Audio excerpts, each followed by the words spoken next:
আবু তোহা আদনান হুজুরের স্ত্রী আদনান হুজুরের নামে কিন্তু বড় বড় 5টা অভিযোগ এনেছেন।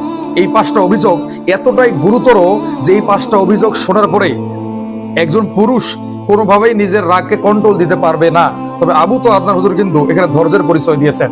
তো আমি আপনাদের সামনে এখন তার স্ত্রীর এই বড় বড় 5টা অভিযোগ তুলে ধরবো। 1 নাম্বার তার অভিযোগ হচ্ছে, আবু তোহা আদনান হুজুর পরকীয়া করে জেরিন জাবিন নামের একজন বিমানের হোস্টেসের সঙ্গে।